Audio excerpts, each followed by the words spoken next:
Selamat siang saudara, Anda sedang menyaksikan live update bersama dengan saya Nila Irda. Kami seperti biasanya akan menyajikan beragam informasi terkini dari berbagai daerah yang akan dilaporkan secara langsung oleh wartawan lapangan kami. Inilah live update selengkapnya. Kita awali dengan informasi pertama, saudara. Pengangkatan Rosario de Marcel alias Hercules menjadi tenaga ahli di Perusahaan Umum Daerah atau Perumda Pasar Jaya menjadi sorotan. Pelaksana tugas atau PLT Kepala Badan Pembina Badan Usaha Milik Daerah Riyadi pun mengatakan pengangkatan eks-preman Tanah Abang ini sepenuhnya menjadi tanggung jawab Pasar Jaya. Diketahui Hercules diangkat langsung oleh Gubernur DKI Jakarta Anies Baswedan menjadi tenaga ahli direksi Perusahaan Umum Daerah atau Perumda Pasar Jaya. Untuk mengetahui informasi lebih lengkapnya terkait pengangkatan Hercules menjadi staf ahli Pasar Jaya ini, saudara, sudah ada Dionysius Arya Bima, wartawan Tribun Jakarta, yang akan memberikan informasi lebih lengkapnya untuk Anda.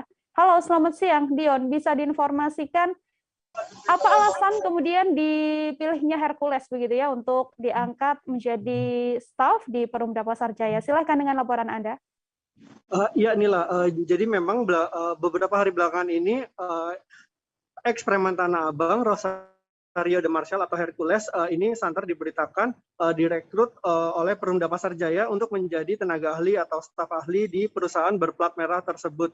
Informasi ini pun sudah dibenarkan oleh pihak Perumda Pasar Jaya ya melalui humasnya, yaitu Sandro Gatra Fagansa, yang menyebut bahwa proses rekrutmen dari Hercules ini sudah memenuhi kriteria dan ketentuan di perusahaan tersebut. Kemudian Gatra juga mengatakan bahwa Hercules ini dikontrak selama 6 bulan dan sudah bekerja di Perumda Pasar Jaya selama 5 bulan terakhir ini. Terkait hal ini, Pemprov DKI Jakarta melalui Badan Pembina Badan Usaha Milik Daerah atau BPBUMD mengatakan bahwa proses rekrutmen ini merupakan hal yang biasa.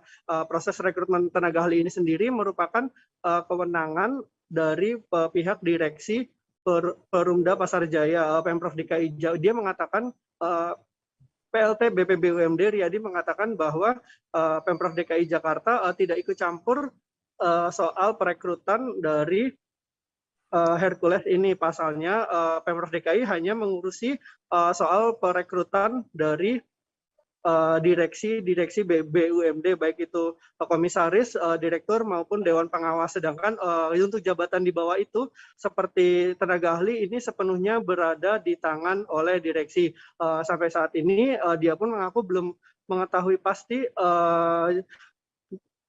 tenaga ahli apa posisi yang dijabati oleh Hercules saat ini. Demikian Nila. Baik, terima kasih banyak Dionysius Arya Bima, wartawan Tribun Jakarta melaporkan terkait pengangkatan Hercules, preman pasar yang terkenal di Jakarta, saudara. Untuk mengetahui informasi lebih lengkapnya telah terhimpun wawancara dengan PLT Kepala BPBUMD DKI Jakarta, Riyadi. Berikut liputannya untuk Anda. Oke, jadi terkait dengan pengangkatan Pak Hercules dan Pak Iki Pitung ya. Jadi memang kalau sesuai ketentuan pengangkatan pejabat BUMD di bawah direksi itu menjadi kewenangannya direksi. Jadi bukan kewenangannya BUMD. Tadi saya sudah dapat laporan lesan, memang betul direksi Pasar Jaya sudah mengangkat Pak Hercules dan Pak Iki ya. Walaupun ini yang satunya masih dalam proses. Masih dalam proses administrasi lah biasa ya. Kemudian saya sampaikan seperti yang kemarin saya sampaikan dengan teman-teman media, pas itu menjadi kewenangan direksi, dan direksi tentunya punya prosedur ya, punya harus ada asesmen segala macam, dan itu disesuaikan dengan kebutuhan dan kemampuan perusahaan. Jadi sepanjang itu dibutuhkan dan perusahaan mampu untuk membayarnya, memfasilitasinya, ya silahkan. Kita beralih ke informasi selanjutnya, saudara. Polres Serang Kota berhasil mengamankan terduga pelaku penimbun minyak goreng pada Selasa 22 Februari malam. Selain seorang terduga pelaku, petugas juga mengamankan sejumlah minyak goreng yang ditemukan di sebuah perumahan di Bukit Serang Damai atau BSD Blok G1, Kelurahan Tegal Sari, Kecamatan Walantaka, Kota Serang. Dikonfirmasi kepolisian di dalam rumah tersebut juga ditemukan minyak goreng dalam jumlah yang cukup banyak. Untuk mengetahui informasi lebih lengkapnya, Saudara, ada Ahmad Tajudin, wartawan Tribun Banten, yang akan memberikan informasinya untuk Anda. Halo, selamat siang Tajudin, silakan dengan laporan Anda. Halo, selamat siang Nila dan Tribuners. Perlu diketahui bahwa Polres Serang Kota berhasil mengamankan ribuan liter minyak goreng di salah satu perumahan di Kecamatan Walantaka, Kota Serang pada Selasa malam sekitar pukul 20 WIB, di mana selain ribuan liter minyak goreng, petugas juga mengamankan sekitar 5 orang yang terduga pelaku penimbunan minyak goreng yang ada di Kota Serang, di mana Kapolres Serang Kota AKBP Maruli mengatakan bahwa pelaku mengamankan sebanyak sekitar 9.600 liter minyak goreng dalam bentuk kemasan dan juga botol. Kemudian pihak Polres Serang Kota memastikan bahwa pelaku diduga telah menimbun minyak goreng ini melebihi batas maksimal yang ada, di mana sehingga dipatut diduga bahwa para pelaku ini telah menjual minyak goreng eceran dengan di atas harga eceran tertinggi. Kemudian atas perlakuan tersebut, saat ini Polres Serang Kota masih melakukan pendalaman akan kasus ini dan ada beberapa saksi yang telah dilakukan pendalaman untuk dimintai keterangan. Kemudian untuk para pelaku ini, Polres Serang Kota mengatakan bahwa mereka diancam dengan Undang-Undang Perdagangan, kemudian juga Undang-Undang Pangan dan juga Undang-Undang Perlindungan Konsumen, di mana ancaman ini mereka diancam dengan 7 tahun penjara dan juga denda sekitar 150 miliar, Nila. Baik, terima kasih banyak Ahmad Tajudin, wartawan Tribun Banten, atas informasi Anda. Dan Tajudin, saudara juga telah menghimpun wawancara dengan Kapolres Serang Kota AKBP Maruli Ahil Sutapea. Berikut liputannya untuk Anda. Ada satu plastik, satu saset itu berjumlah 12. Jadi totalnya semua ada 9.600 botol atau saset minyak goreng dari berbagai macam. Kita berharap dengan adanya pengungkapan ini tidak ada lagi kelangkaan dan harga bisa normal, masyarakat juga bisa mendapatkan kebutuhan pokok secara normal dan tidak kesulitan. Kita beralih ke informasi lain, saudara. Satgas Pangan Bareskrim Mabes Polri melakukan sidak ke gudang milik CV Sinar Laut di Kecamatan Panjang, Kota Bandar Lampung. Dalam sidak bersama tim Dinas Perindustrian dan Perdagangan Provinsi Lampung, serta Ditkrimsus Polda Lampung ini, tim Polri menemukan setidaknya 356.000 liter minyak goreng yang ditimbun di gudang tersebut. Pihak Sinar Laut mengatakan 356.000 liter minyak goreng ini adalah stok yang sudah dilaporkan ke Kementerian Perdagangan. Untuk mengetahui informasi lebih lengkapnya terkait dugaan adanya penimbunan minyak goreng ini, saudara, sudah ada wartawan Tribun Lampung, ada Bayu Saputra di sana yang akan memberikan informasi lebih lengkapnya untuk Anda. Halo, selamat siang, Bayu, silakan dengan informasi Anda. Selamat siang, rekan Ira.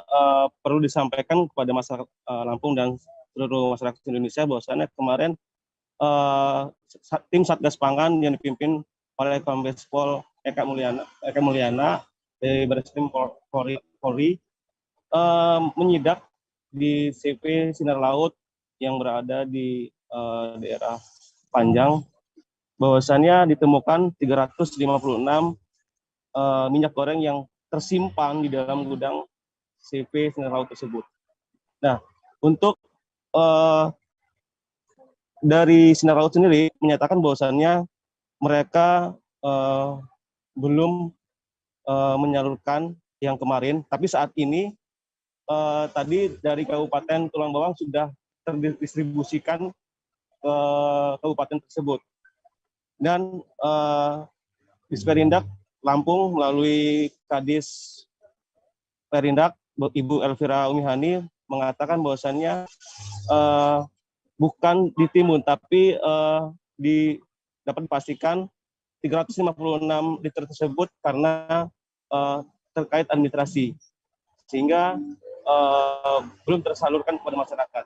Kemudian dari Direktur CV Sinar Laut sendiri, Bapak Andre Wijaya mengatakan bahwasannya untuk proses penyaluran tersebut sudah dikoordinasikan dan mulai hari ini sudah didistribusikan kepada kabupaten Tulang Bawang dan berlanjut kepada nanti kabupaten-kabupaten lainnya. Nah, Bapak Andre juga menyatakan bahwasannya memang sampai sekarang pihaknya belum bisa memproduksi CMO atau DMO atau bahan untuk pembuatan minyak. Makanya pihak Sinar Laut berusaha untuk mendapatkan suplai CMO DMO dengan harga yang cukup tinggi 9.300, tapi itu sangat sulit dan sampai saat ini belum juga dapat penyuplainya begitu. Kemudian CP Sinar Laut juga sudah mencari keluar daerah seperti Bangka Belitung, Palembang, Jambi, Bengkulu untuk mencari CPO dan DMO tersebut. Karena sampai saat ini tidak ada CPO yang didistribusikan kepada CP Sinar Laut. Untuk harga sendiri di eceran tertinggi itu berada di angka 12.500 dan 14.000 untuk yang 1 liter. Begitu rekan Nila dan Tribuners. Bayu Saputra, Tribuners, wartawan Tribun Lampung melaporkan terkait temuan 356 Iya, rekan Nila. liter Terima kasih rekan. Baik, terima kasih Bayu atas informasi Anda. Kita beralih ke informasi selanjutnya, Saudara. Upaya penindakan yang dilakukan tim Direktorat Jenderal Gakum KLHK pada Jumat lalu terhadap aktivitas tambang ilegal di kawasan Taman Hutan Raya atau Tahura Bukit Soeharto Samboja Kukar tak membuat penambang liar lain kapok. Pertambangan liar itu kembali terlihat di kawasan Tahura Bukit Soeharto, persisnya di kawasan Margo Mulyo Samboja yang lokasinya tak jauh dari Waduk Samboja. Aktivitas pertambangan liar ini juga masih terlihat dengan adanya pekerja yang tengah memasukkan batu bara ke dalam karung dan juga truk pengangkut. Untuk informasi lebih lengkapnya, Saudara, ada wartawan Tribun Kaltim Muhammad Zain di sana yang akan memberikan informasi lebih lengkapnya untuk Anda. Halo, selamat siang Zain, silahkan dengan informasi Anda. Baik, selamat siang Mila. Jadi bisa dilaporkan bahwa setelah sebelumnya dilakukan penindakan terhadap aktivitas tambang ilegal di kawasan Kelurahan Margomulyo Samboja, ini sudah diamankan kurang lebih 7 unit alat berat yang semuanya langsung diamankan, berikut juga dengan penambangnya. Dan ternyata setelah dari pantauan Tribun Kaltim beberapa hari terakhir, ternyata masih ada aktivitas yang merupakan tanda-tanda adanya aktivitas tambang ilegal di kawasan Kelurahan Margomulyo tersebut. Nah, untuk di kawasan tersebut bisa dipastikan bahwa ilegal karena memang dari Polda Kaltim sendiri, dari data Polda Kaltim sendiri bahwa surat izin usaha pertambangan dari perusahaan yang memiliki lahan konsesi itu sudah lama mati. Sehingga memang ketika ada aktivitas tambang ilegal di sana, itu sudah dipastikan ilegal. Terlebih untuk kondisi jarak lokasi aktivitas tambang tersebut, ini juga tidak jauh dari Waduk Samboja. Untuk jaraknya sendiri kurang lebih 200-300 meter dari Waduk Samboja. Nah, hal ini yang kemudian dikhawatirkan akan menjadi pencemaran terhadap sumber air baku terhadap warga Samboja itu sendiri. Nah, dari aktivitas tambang ilegal yang baru-baru ini ditemukan oleh wartawan Tribun Kaltim di lokasi, terlihat bahwa tidak ada alat berat dalam aktivitas di siang hari. Jadi kalau semisal untuk di siang hari sendiri, dari aktivitas tambang itu hanya memasukkan batu bara ke dalam karung, yang kemudian dari karung-karung itu dimasukkan lagi ke dalam kontainer peti kemas. Nah, menurut informasi yang berhasil dihimpun oleh Tribun Kaltim sendiri, dari batu bara itu sendiri digali ataupun dikeruk, itu diduga dilakukan pada malam hari. Hal itu disampaikan oleh beberapa warga setempat yang diamini oleh beberapa warga, di mana aktivitas tambang itu dilakukan pada malam hari yang karena untuk menghindari dari pantauan petugas. Untuk saat ini memang dari aktivitas memasukkan memasukkan batu baranya sendiri ke dalam karung dan dimasukkan ke dalam peti kemas sendiri, ini belum diketahui akan dikirim kemana. Hanya saja untuk aktivitas tersebut masih berlangsung setidaknya sampai dengan kemarin di tanggal 22 Februari 2022. Hal ini juga sudah diketahui juga oleh pihak KLHK yang sebelumnya juga melakukan penindakan langsung di lokasi. Dan untuk selanjutnya KLHK sendiri mengaku akan berkoordinasi lebih lanjut dengan TNI dan Polri untuk melakukan penindakan terhadap aktivitas tambang ilegal tersebut. Seperti itu rekan Mila. Baik, terima kasih banyak Zain, wartawan Tribun Kaltim atas informasi Anda. Selamat bertugas kembali. Seusai jeda saudara, kami masih akan kembali dengan informasi lain, tetap di live update. Oke, apa kabar Bang Ariski di sini untuk strateginya? Kalau saya sendiri di Gimik 37 ini yang semalam baru mulai, Apa yang saya dirasakan udah Kak Fernita? Sebenarnya aku nggak ngerasain penangkapan atau penggerebegan atau apapun itu, karena gini loh, posisinya aku Kriteria. main. Jadi kita mengenal disebut dengan stroke yang tidak berdarah dengan stroke yang berdarah. Stroke yang tidak berdarah itu biasanya ditandai dengan adanya penyumbatan. Kalau itu terjadi di sini mungkin pikirnya tidak ke situ kali ya, tapi kalau di Korea atau di Kamboja itu ada beberapa paper yang saya itu Mas, ya, dulunya tukang koran. Oh gitu ya, tukang koran. Ya, saya baca itu Pak. Tuh kan, pernah baca kan? Ya. Jadi kalau saya jadi tanggam, itu udah bersyukur banget. Si anak ini dijadikan sebagai tersangka begitu. Ya, kalau ini kita bicara yang di luar kasus Sukombo ya. Dengan nama hujan shower, di mana terdapat batas jelas antara daerah hujan dan tidak hujan yang biasanya terjadi pada fase awal mature stage atau tahap berbahaya dewasa. itu Kang. Jadi mulai artinya terjadinya perlembekan. Nah itu untuk penetrasi akan sulit. Gitu ya. Dok, saya ini menurut saya memang tidak mudah, bukan urusan tanah diambil. Kalau misalnya Amerika Serikat sekarang, Rasulullah mengatakan dalam sebuah hadis bahwa berpuasa di 6 hari Syawal itu. Oke, apa kabar Bang Ariski di sini untuk strateginya? Kalau saya sendiri di Gimik 37 ini yang semalam baru mulai, Apa yang saya dirasakan udah Kak Fernita? Sebenarnya aku nggak ngerasain penangkapan atau penggerebegan atau apapun itu, karena gini loh, posisinya aku Kriteria. main. Jadi kita mengenal disebut dengan stroke yang tidak berdarah dengan stroke yang berdarah. Stroke yang tidak berdarah itu biasanya ditandai dengan adanya penyumbatan. kalau itu terjadi di sini mungkin pikirnya tidak ke situ kali ya, tapi kalau di Korea atau di Kamboja itu ada beberapa paper yang Saya itu Mas, ya, dulunya tukang koran. Oh gitu ya, tukang koran. Ya, saya baca itu Pak. Tuh kan, pernah baca kan? Ya. Jadi kalau saya jadi tanggam, itu udah bersyukur banget. Si anak ini dijadikan sebagai tersangka begitu. Ya, kalau ini kita bicara yang di luar kasus Sukombo ya. Dengan nama hujan shower, di mana terdapat batas jelas antara daerah hujan dan tidak hujan yang biasanya terjadi pada fase awal mature stage atau tahap Berbahaya dewasa. itu Kang. Jadi mulai artinya terjadinya perlembekan. Nah itu untuk penetrasi akan sulit. Gitu ya. Dok, saya ini menurut saya memang tidak mudah, bukan urusan tanah diambil. Kalau misalnya Amerika Serikat sekarang, Rasulullah mengatakan dalam sebuah hadis bahwa berpuasa di 6 hari Syawal itu. Oke, apa kabar Bang Ariski di sini untuk strateginya? Kalau saya sendiri di Gimik 37 ini yang semalam baru mulai, Apa yang saya dirasakan udah Kak Fernita? Sebenarnya aku nggak ngerasain penangkapan atau penggerebegan atau apapun itu, karena gini loh, posisinya aku Kriteria. main. Jadi kita mengenal disebut dengan stroke yang tidak berdarah dengan stroke yang berdarah.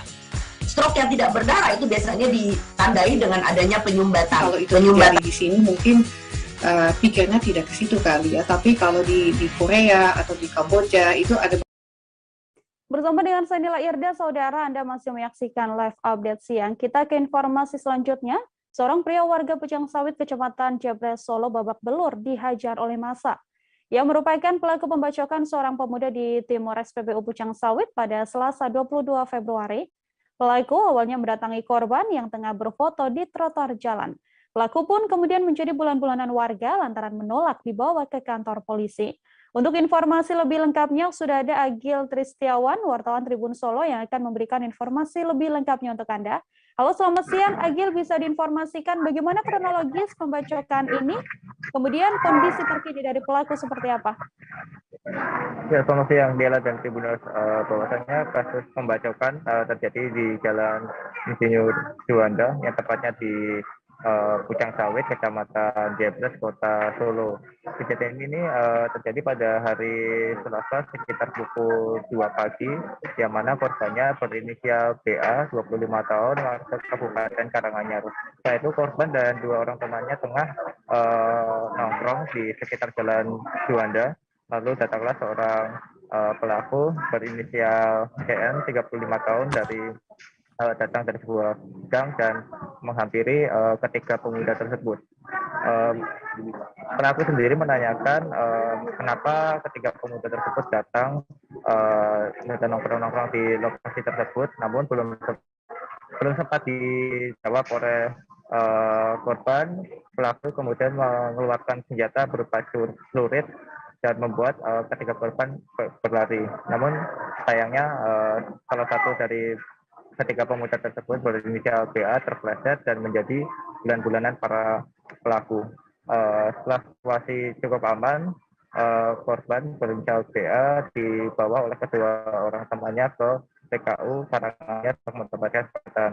Sementara itu untuk pelaku sendiri yang ditangkap oleh warga menjadi sasaran massa karena dirinya menolak untuk dibawa ke kantor polisi. Nila. Baik, terima kasih banyak Agil Tri Setiawan, wartawan Tribun Solo atas informasi Anda. Selamat bertugas kembali, Agil. Kita ke informasi selanjutnya, Saudara. 2 debt kolektor asal Kota Jambi diduga diamuk massa di Desa Bedaro Rampak, Kecamatan Tebo Tengah, Kabupaten Tebo pada Senin 21 Februari. Insiden ini terjadi saat kedua korban hendak menarik hendak menarik kendaraan atas perintah dari sebuah perusahaan tempat mereka bekerja. 2 debt kolektor ini dipukuli oleh warga yang kebetulan sedang hajatan di lokasi tersebut. Untuk informasi lebih lengkapnya terkait kronologis adanya debt kolektor yang dihajar oleh massa ini, Saudara, sudah ada Sopian, wartawan Tribun Jambi di sana yang akan memberikan informasi lebih lengkapnya untuk Anda. Selamat siang, Sopian. Silahkan dengan laporan Anda. Selamat siang, rekan Nila. Oke, baik, dapat saya sampaikan 2 orang debt kolektor asal Kota Jambi diduga diamuk massa Desa Bedaro Rampak, Kecamatan Tebo Tengah, Kabupaten Tebo. 2 orang debt kolektor atas nama Firdaus, 52 tahun, yang merupakan warga Kelurahan Jelutung, Kecamatan Jelutung, Kota Jambi, dan Hendra, 41 tahun, warga Sipin Lanaipura, Kota Jambi. Nah, kronologis kejadian bermula 2 orang yang bersangkutan pada saat itu ingin menarik kendaraan mobil Isuzu TBR 54 atas perintah dari salah satu perusahaan tempat ia bekerja. Nah, pada saat proses penarikan tersebut, di tempat kejadian perkara ataupun TKP, sedang ada hajatan pernikahan. Sehingga mungkin terjadi chaos warga setempat, terutama warga yang berada di lokasi pernikahan tersebut. Dapat saya sampaikan juga, setelah pihak polisi mendapatkan laporan, personil Polres Tebo dan Polsek Tebo Tengah pada saat itu menuju ke TKP dan meredam masyarakat. Selanjutnya, pihak polisi membawa 2 orang tersebut ke puskesmas untuk dilakukan pemeriksaan.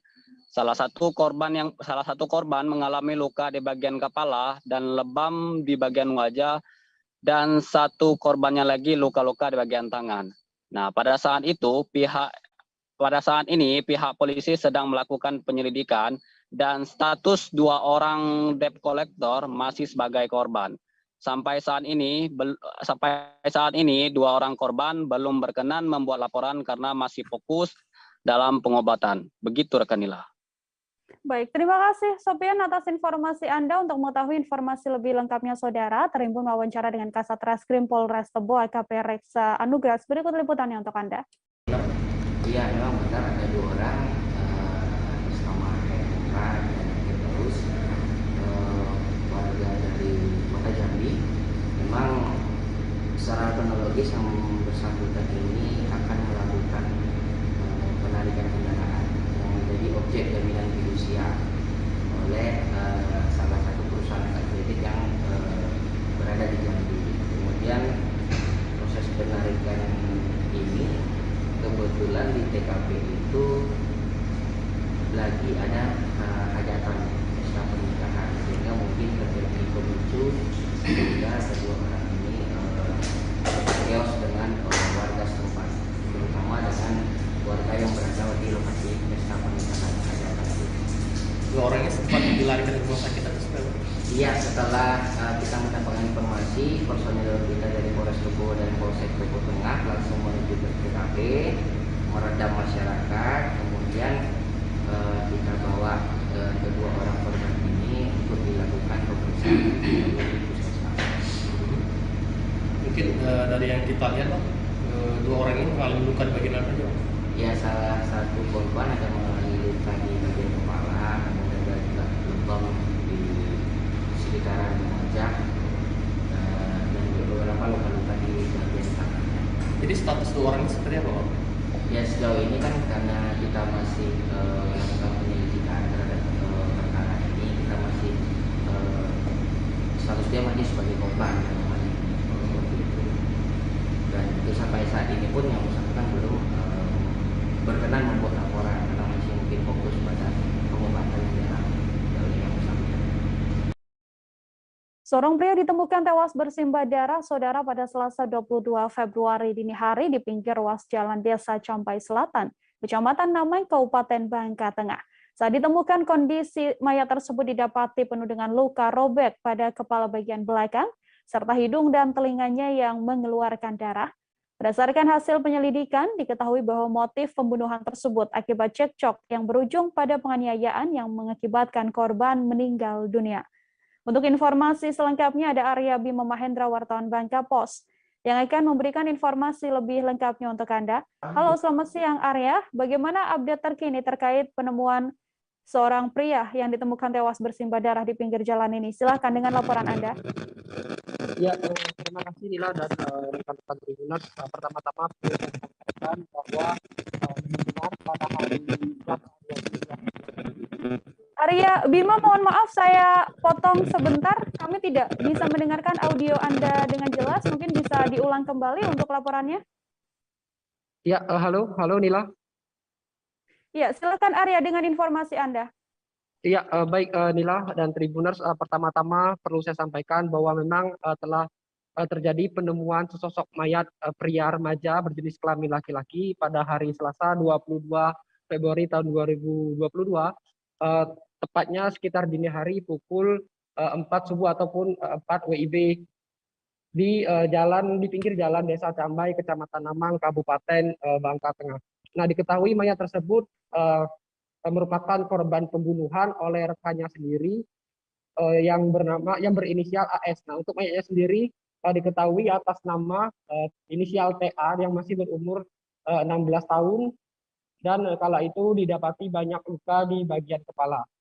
Sementara itu perlu saya sampaikan juga bahwa saat ini pelaku pembunuhan tersebut sudah ditangkap oleh tim kepolisian Polres Bangka Tengah di kediamannya pada tadi malam, tepatnya sekitar pukul 23.00 WIB, yang mana saat ini pihak kepolisian masih terus melakukan penyelidikan dan pengembangan terhadap kasus penyelidikan tersebut. Perlu saya sampaikan juga untuk motif pembunuhan tersebut sejauh ini yang disampaikan oleh Bapak Kapolres Bangka Tengah, bahwa motif kejadian ataupun pembunuhan tersebut diawali dengan cekcok antara korban dan pelaku, yang mana kala itu keduanya memang terpengaruh alkohol, dan kemudian si pelaku sendiri langsung menghantam ke bagian kepala korban sebanyak 3 kali hingga korban tersungkur di pinggir jalan dan kemudian dihabisi nyawanya menggunakan sebilah balok seperti itu, rekan Nila. Baik, terima kasih Arya Bima Mahendra, wartawan Bangka Pos, atas informasi Anda. Dan saudara, Arya juga telah menghimpun wawancara dengan Kapolres Bangka Tengah AKBP Mohariza Mustaryo terkait kejadian ini. Berikut liputannya untuk Anda. Pukul 23.00, alhamdulillah dari Polres Bangka Tengah dibantu dengan dari Polda dapat mengungkap misteri penemuan mayat yang ada di Desa Cambai Selatan kemarin ya pukul 4. Jadi mayat tersebut sudah diketahui identitasnya atas nama saudara TA, ya. Saudara TA ini warga Tempilang, ya.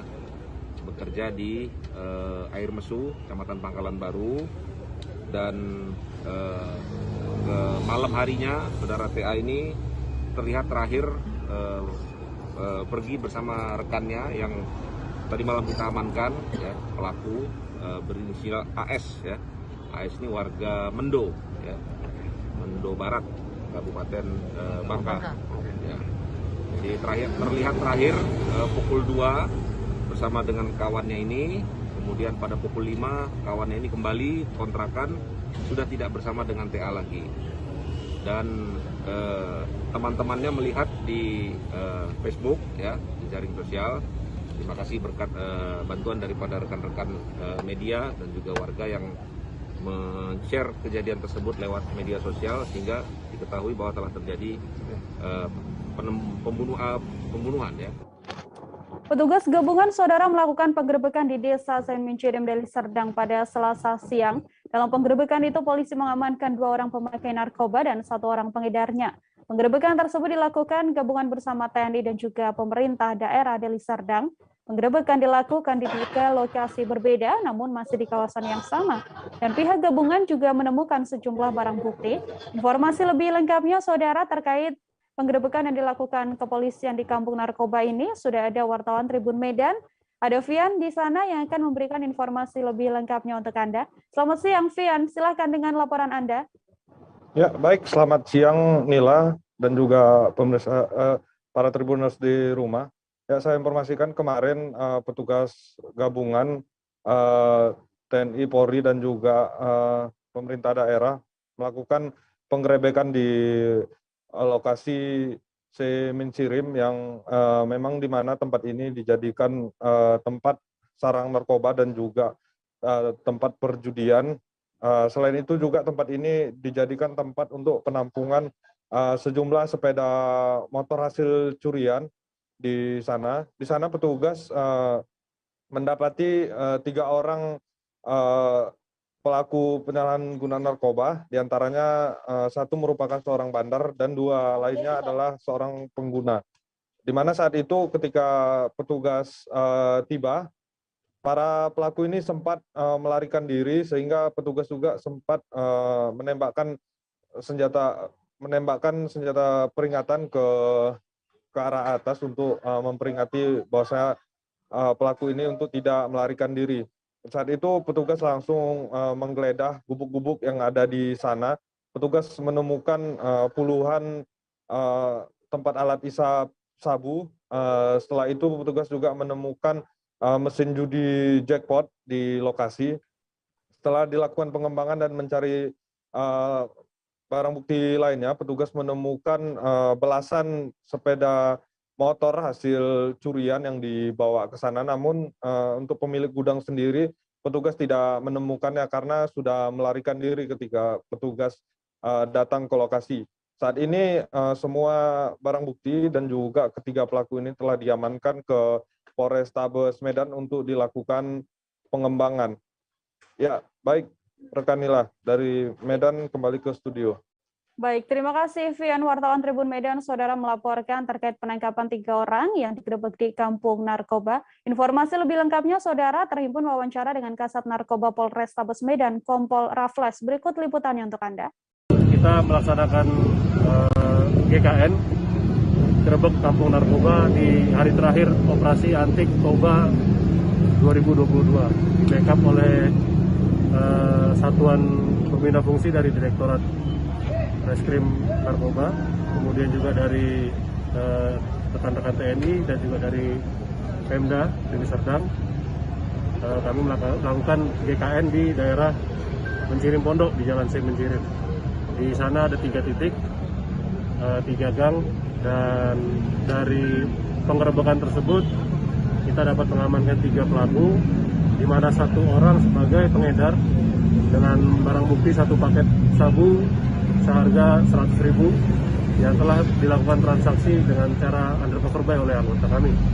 Selain itu juga ada 2 orang lainnya yang setelah dilakukan tes urin positif pengguna, namun tidak ada barang bukti. Kemudian selain itu juga ditemukan barang bukti lain berupa mesin judi sebanyak 46 buah mesin judi jackpot, 1 buah judi ikan, kemudian beserta koin-koinnya juga ada 4 bilah senjata tajam, kemudian ada sepeda motor yang disimpan bersamaan. Kami kembali seusai jeda dengan beragam informasi lain, saudara tetap di live update. Oke, apa kabar Bang Arifki di sini untuk strateginya? Ya. Kalau saya sendiri di Game 37 ini yang semalam baru mulai, Apa yang saya dirasakan udah Kak Fernita? Sebenarnya aku nggak ngerasain penangkapan atau penggerebegan atau apapun itu. Karena gini loh, posisinya aku kriteria. Jadi kita mengenal disebut dengan stroke yang tidak berdarah dengan stroke yang berdarah. Stroke yang tidak berdarah itu biasanya ditandai dengan adanya penyumbatan. Kalau itu terjadi di sini mungkin pikirnya tidak ke situ kali ya, tapi kalau di Korea atau di Kamboja itu ada beberapa paper yang Saya itu Mas, dulunya tukang koran. Oh gitu ya. Tukang koran. Ya, saya baca itu, Pak. Tuh kan pernah baca kan? Jadi kalau saya jadi tanggam itu udah bersyukur banget. Si anak ini dijadikan sebagai tersangka begitu. Ya, kalau ini kita bicara yang di luar kasus Sebongombo ya. Kenal dengan nama hujan shower, di mana terdapat batas jelas antara daerah hujan dan tidak hujan yang biasanya terjadi pada fase awal mature stage atau tahap Berbahaya dewasa. itu Kang. Jadi mulai artinya terjadinya perlembekan. Nah itu untuk penetrasi akan sulit. Gitu ya. Dok, saya ini menurut saya memang tidak mudah, bukan urusan tanah diambil. Kalau misalnya Amerika Serikat sekarang, Rasulullah mengatakan dalam sebuah hadis bahwa berpuasa di 6 hari Syawal itu. Oke, apa kabar Bang Arifki di sini? Ada kembali menyaksikan live update siang saudara bersama dengan saya Nila Irda. Kita beralih ke informasi selanjutnya. Angin kencang menerjang sejumlah wilayah di Kapanewon Semanu Gunung Kidul pada Selasa 22 Februari pagi. Puluhan rumah warga pun dilaporkan mengalami kerusakan akibat kejadian ini. Angin kencang terjadi sekitar pukul 7 waktu Indonesia Barat. Setidaknya dilaporkan ada 236 rumah warga di pedukuhan ini yang mengalami kerusakan ringan hingga berat. Untuk informasi lebih lengkapnya, saudara, ada Alexander Aprita, wartawan Tribun Jogja, yang sudah siap dengan informasi lengkapnya untuk Anda. Halo, selamat siang Alexander, bisa diinformasikan terkait adanya angin kencang yang menerjang Gunung Kidul ini. Silahkan dengan laporan Anda. Ya, selamat siang Nila. Terkait dengan kejadian angin kencang yang terjadi di Kapanewon Semanu, Kabupaten Gunung Kidul, daerah istimewa Yogyakarta, itu terjadi persisnya hari Selasa tanggal 22 Februari 2022, sekitar pukul 7 pagi atau sekitar setengah 8 menurut kesaksian warga setempat seperti itu. Dan saat kejadian warga saat itu baru beraktivitas seperti biasa menjalani harinya, namun tiba-tiba ada pusaran angin kencang begitu langsung menerjang kawasan pemukiman warga seperti itu. Beruntung warga sempat menyelamatkan diri, namun sayangnya banyak rumah warga yang terdampak seperti itu. Adapun anginnya sendiri disebut menerjang setidaknya 2 kelurahan di Kapanewon Semanu, yaitu Kelurahan Semanu dan Kelurahan Pacarejo. Kemudian berdasarkan hasil pendataan dari Badan Penanggulangan Bencana Daerah terbaru sampai kemarin malam itu setidaknya ada sekitar 473 bangunan warga yang terdampak, mulai dari sebagian besar itu 400-an unit itu sebagian besar bukan rumah warga, kemudian sisanya adalah fasilitas publik seperti rumah ibadah hingga balai dusun hingga juga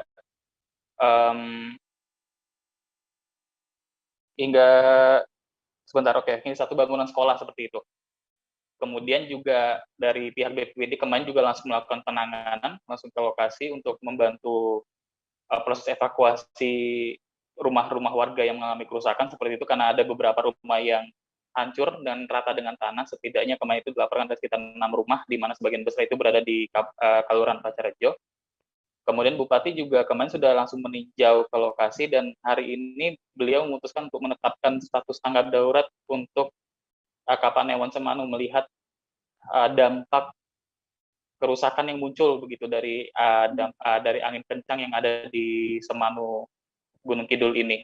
Adapun saat ini proses penanganan masih terus dilakukan untuk memastikan kondisi tetap berjalan kondusif seperti itu. Untuk warga sendiri tidak ada yang mengungsi karena kebetulan mereka memang bisa menumpang di rumah warga lain atau di rumah saudaranya karena mereka masih berada di lingkungan yang sama.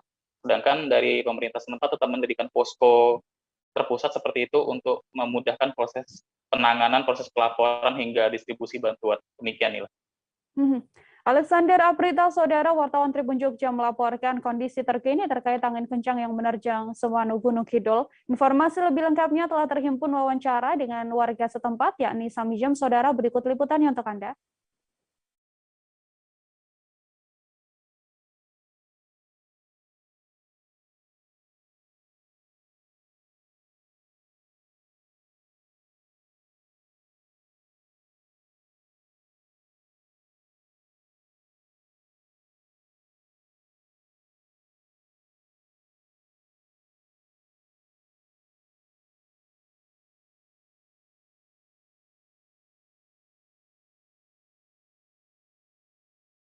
Fenomena tanah bergerak terjadi di Lembang, Rano Tengah, Kecamatan Rano, Kabupaten Tanah Toraja, saudara. Akibat bencana yang terjadi, setidaknya 4 rumah warga ambruk. Peristiwa tanah bergerak ini diketahui terjadi secara tiba-tiba. Selain merusak rumah, jalan utama warga untuk beraktivitas juga amblas. Informasi lebih lengkapnya, saudara, ada Tommy Paseru, wartawan Tribun Timur di sana, yang akan memberikan informasi lebih lengkapnya untuk Anda. Halo, Tommy, selamat siang. Halo, Nila, selamat siang. Baik, Tommy, silakan dengan informasi Anda. Baik, Nila dan Tribuners, dapat kami informasikan bahwa fenomena tanah bergerak di Lembang atau Desa Rano Tengah, Kecamatan Rano, Kabupaten Tanah Toraja ini terjadi pada Minggu 20 Februari 2002 lalu. Akibat bencana yang terjadi, 4 rumah warga ambruk. Peristiwa tanah bergerak ini terjadi secara tiba-tiba, di mana selain merusak rumah, jalan utama warga untuk beraktivitas juga amblas. Warga yang rumahnya ambruk tak kuasa menahan kesedihan, bahkan beberapa di antaranya nyaris pingsan saat meratapi rumah yang mereka tinggali selama ini telah rata dengan tanah. Warga yang menjadi korban mengatakan saat kejadian intensitas hujan sangat tinggi, tiba-tiba membuat tanah perlahan bergerak. Mereka sendiri berhasil menyelamatkan diri, namun rumahnya rusak parah, bahkan hancur akibat bencana tanah bergerak ini. Jadi selain rumah yang telah rusak, 3 rumah warga di wilayah tersebut juga terancam ambruk. 3 rumah ini berada dekat dengan posisi tanah yang bergerak atau amblas. Dan dapat kami informasikan saat ini warga yang rumahnya ambruk dalam mengungsi di tenda darurat dan juga beberapa tinggal di rumah kerabat. Pemerintah setempat provinsi sendiri telah menyalurkan bantuan logistik kepada para korban dalam bencana ini. Kemudian memang hingga saat ini intensitas hujan di wilayah tersebut masih tinggi. Pemerintah pun mengimbau warga yang tinggal dekat lokasi kejadian untuk mengungsi ke tempat yang lebih aman. Seperti itu, Nila. Baik, terima kasih banyak Tommy Paseru, wartawan Tribun Timur atas informasi Anda. Telah terhimpun, saudara, wawancara dengan Rostina Konda, yakni seorang warga di sana. Berikut liputannya untuk Anda.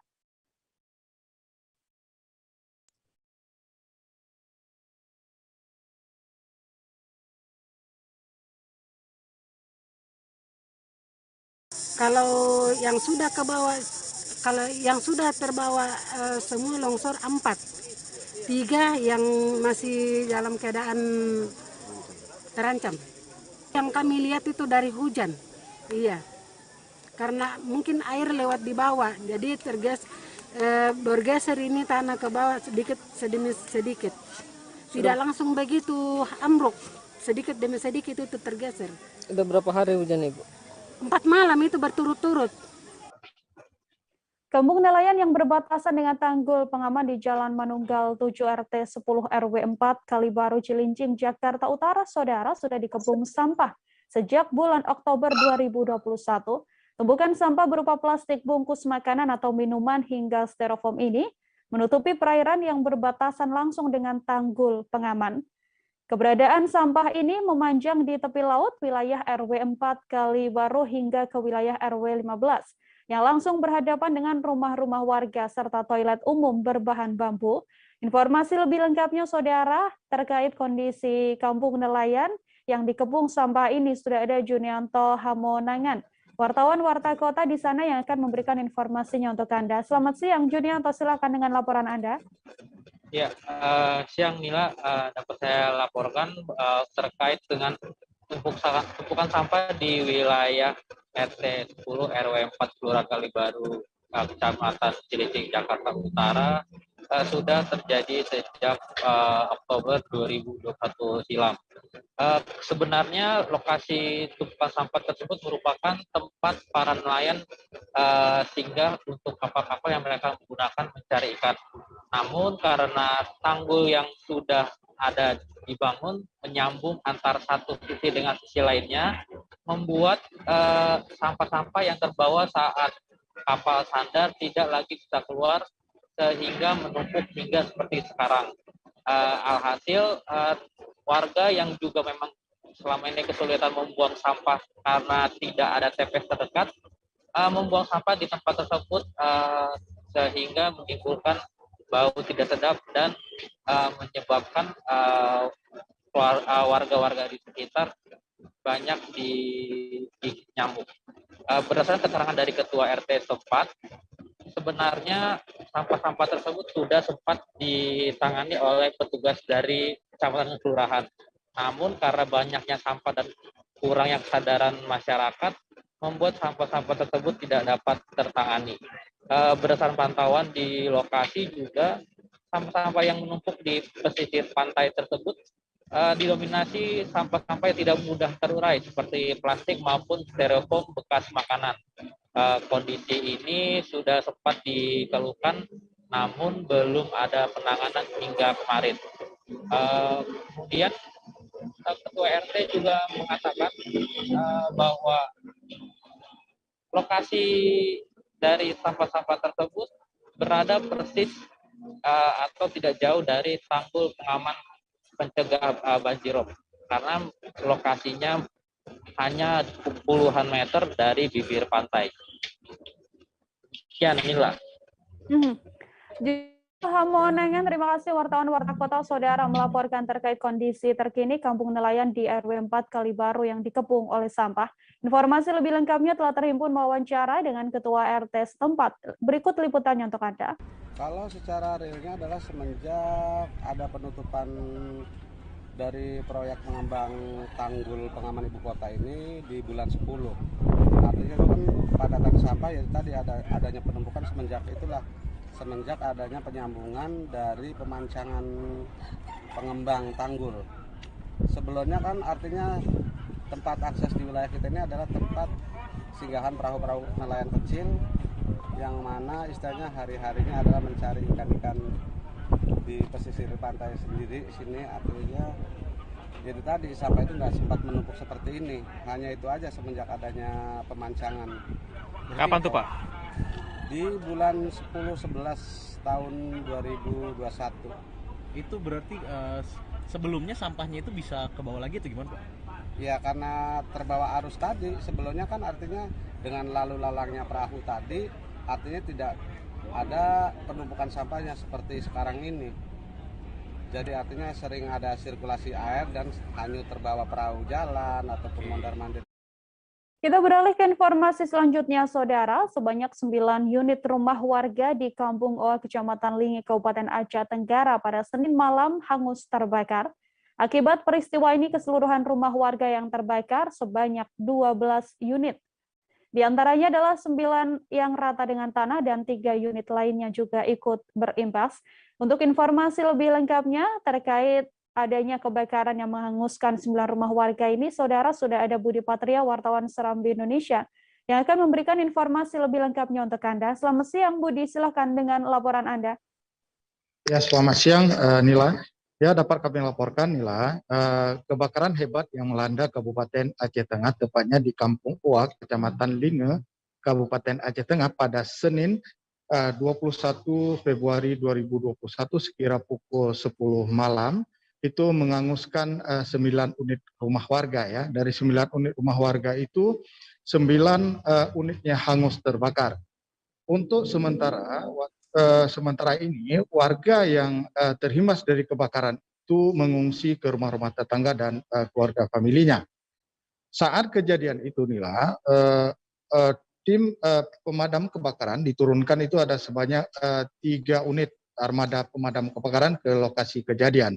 Menurut keterangan Kapolsek di sana, Polsek Linge, itu informasinya sebelum kejadian kebakaran itu lampu di sana padam. Saat lampu mulai hidup, api sudah menyala. Namun saat ini masih dalam penyidikan pihak kepolisian untuk dugaan penyebab kebakaran itu. Sedangkan untuk bantuan sendiri, sekarang ini sudah dibantu oleh pihak BPBD setempat dan Dinas Sosial Kabupaten Aceh Tengah. Dan masyarakat saat ini masih membersihkan puing-puing sisa kebakaran di lokasi kejadian. Begitu Nila. Baik, terima kasih Budi Patria, wartawan Serambi News. Saudara melaporkan terkait kebakaran hebat yang melanda Aceh Tengah. Terima kasih sekali lagi Budi, selamat bertugas kembali. Seusai jeda kami masih akan kembali dengan beragam informasi lainnya, saudara. Tetap di Live Update. Oke, apa kabar Bang Ariski di sini untuk strateginya?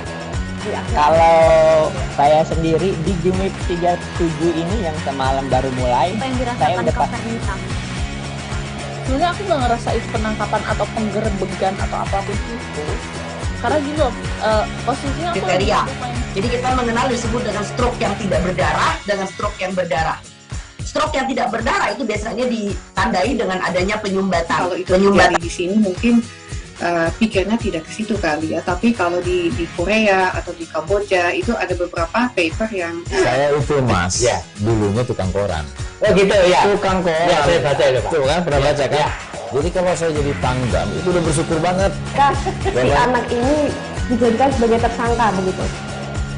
Ya, kalau ini kita bicara yang di luar kasus Situbondo ya, dengan nama hujan shower, di mana terdapat batas jelas antara daerah hujan dan tidak hujan yang biasanya terjadi pada fase awal mature stage atau tahap berbahaya dewasa. itu Kang.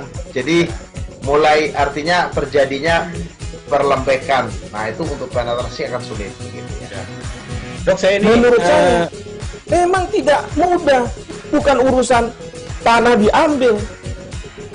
Kalau misalnya Amerika Serikat sekarang, Rasulullah mengatakan dalam sebuah hadis bahwa berpuasa di 6 hari Syawal itu. Oke, apa kabar Bang Ariski di sini untuk strateginya? Kalau saya sendiri di Gimik 37 ini yang semalam baru mulai, saya udah sebenarnya aku nggak ngerasain penangkapan atau penggerebegan atau apapun itu. Karena gini loh, posisinya kriteria. Jadi kita mengenal disebut dengan stroke yang tidak berdarah dengan stroke yang berdarah. Stroke yang tidak berdarah itu biasanya ditandai dengan adanya penyumbatan. Kalau itu terjadi di sini mungkin pikirnya tidak ke situ kali ya, tapi kalau di Korea atau di Kamboja itu ada beberapa paper yang saya itu Mas, ya dulunya tukang koran. Oh gitu ya, Tukang koran. Ya, saya baca itu Pak. Tuh kan pernah baca kan? Ya. Jadi kalau saya jadi tanggam itu udah bersyukur banget. Si anak ini dijadikan sebagai tersangka begitu. Ya, kalau ini kita bicara yang di luar kasus Situbondo ya, dengan nama hujan shower, di mana terdapat batas jelas antara daerah hujan dan tidak hujan yang biasanya terjadi pada fase awal mature stage atau tahap berbahaya dewasa. itu Kang. Jadi mulai artinya terjadinya perlembekan. Nah itu untuk penetrasi akan sulit. Gitu ya.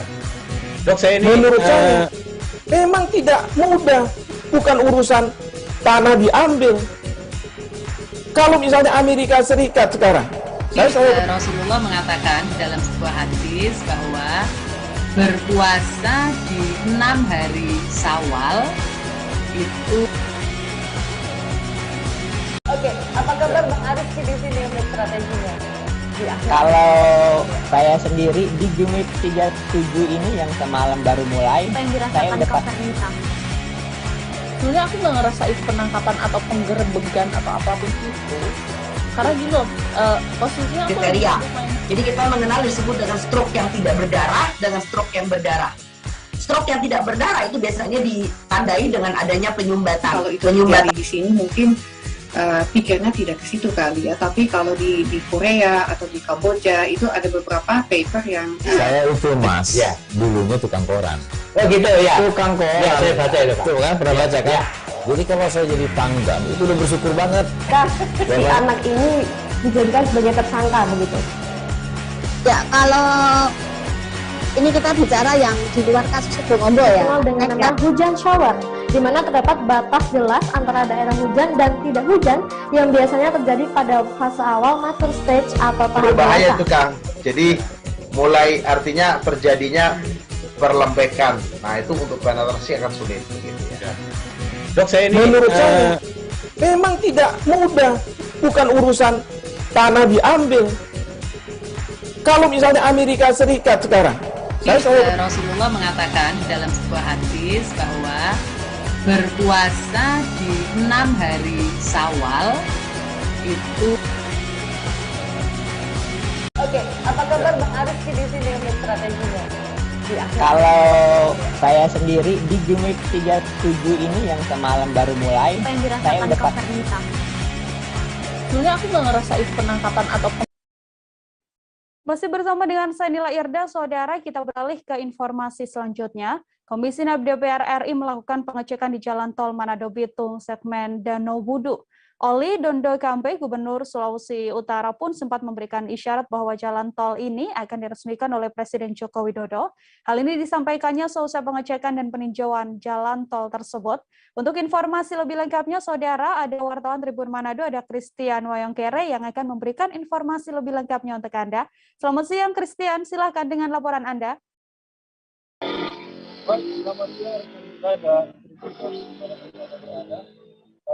Jadi dapat kami laporkan dari Kota Bitung, Sulawesi Utara, jelang kedatangan menjelang agenda atau rencana kunjungan kerja Bapak Insinyur Joko Widodo, Presiden Republik Indonesia ke Kota Bitung untuk melakukan peresmian jalan tol Manado Bitung di segmen Bitung Danau Budu, atau tepatnya di pintu gerbang tol Bitung. Berbagai persiapan dari 2 hari pantauan kami di lapangan terus dilakukan oleh pemerintah Kota Bitung, pemerintah Provinsi Sulawesi Utara, unsur TNI Polri,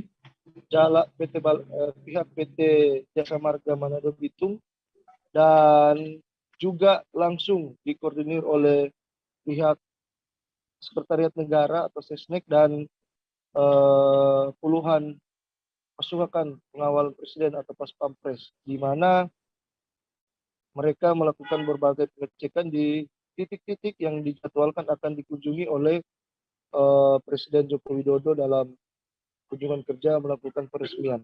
Jadi selain itu, inilah dalam persiapan kedatangan Presiden Joko Widodo untuk melakukan pengecekan terhadap peresmian jalan tol Manado Bitung di segmen atau di seksi Bitung Danau Budu, tepatnya di pintu gerbang atau gerbang tol Bitung. Pada hari Selasa kemarin sempat dikunjungi oleh Komisi 6 DPR RI yang dikoordinir oleh Bapak Muhammad Hekal bersama dengan Hendrik Lewerisa, Ibu Trivena Tinal, Haria Turino, dan Ibu Sondang Tiar Deborah Tampubolon, personil Komisi 6 DPR RI. Dan di sana mereka bertemu dengan pimpinan Jasa Marga, pimpinan Jasa Marga Tol Manado Bitung dan Wali Kota Bitung Mauris Mantiri serta jajaran pemerintah Kota Bitung, dan sempat melakukan diskusi terkait dengan kesiapan peresmian jalan tol oleh Presiden Republik Indonesia, yang informasinya kalau tidak keliru pada hari Jumat lusa, inilah. Dan kemudian dapat kami laporkan dan sampaikan hingga saat ini berbagai persiapan terus-menerus dilakukan oleh baik itu Pas Pampres, pemerintah Kota Bitung, pemerintah Provinsi Sulawesi Utara, pihak Jasa Marga, dan pihak terkait lainnya. Kami pantau tadi siang di gerbang tol Bitung mulai dipasang tenda, mulai dipasang air conditioner atau AC, kemudian pengeras suara dan lain-lain. Nah, di samping itu Tribuners dan Nila dapat kami laporkan untuk jalan tol Manado Bitung, khususnya di seksi Danau Udu Bitung maupun sebaliknya, memiliki keistimewaan tersendiri, di mana ketika kita akan keluar dari gerbang tol Bitung, tepatnya memasuki kilometer 39, kita bisa menyaksikan pemandangan alam yang sangat indah, yaitu pesona Selat Lembe dan Pulau Lembe, serta terminal peti kemas TPB Pelindo 4 Persero Bitung. Selain itu, ada juga pesona Gunung Dosudara yang bisa kita lihat dari bawah jembatan memasuki kilometer 39 Jalan Tol Manado Bitung, tepatnya di seksi Bitung. Dan rencananya selain akan melaksanakan peresmian Jalan Tol Manado Bitung di seksi Bitung Danau Udu di gerbang tol Bitung, Presiden juga terinformasi akan meninjau pelaksanaan vaksinasi di Kota Bitung. Namun untuk informasi tersebut kami belum bisa menjamin kepastiannya, namun dari amatan di lapangan, lokasi yang akan dijadikan tempat pelaksanaan vaksin yaitu di Terminal Peti Kemas Bitung sudah dijaga ataupun dilakukan persiapan oleh unsur TNI Polri maupun Pas Pampres. Dan juga kami sampaikan Nila untuk kedatangan Presiden nanti akan diawali dengan peresmian terlebih dahulu di gerbang tol Bitung. Dan sebelumnya kedatangan Presiden untuk meresmikan Jalan Tol Manado Bitung di seksi Bitung Danau Udu ini sempat diisyaratkan oleh Bapak Oli Dondo Kambe, Gubernur Sulawesi Utara, pada pertengahan tahun lalu, atau tepatnya pada bulan Desember, tanggal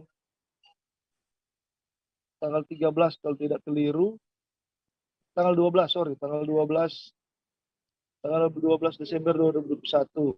Jadi isyarat peresmian jalan tol oleh Bapak Presiden dikatakan oleh Bapak Gubernur Oli Dondo Kambe usai meninjau dan melihat secara langsung dari dekat bersama dengan Forkopimda Sulawesi Utara, sejumlah pejabat teras di lingkungan pemerintah Provinsi Sulawesi Utara dan Wali Kota dan Wakil Wali Kota Bitung dalam kesiapan fungsional jalan tol tersebut pada saat momen perayaan Natal dan Tahun Baru atau Nataru, di mana seksi jalan tol Bitung Danau Udu itu sudah difungsionalkan dan digratiskan untuk masyarakat yang akan melaluinya mulai dari tanggal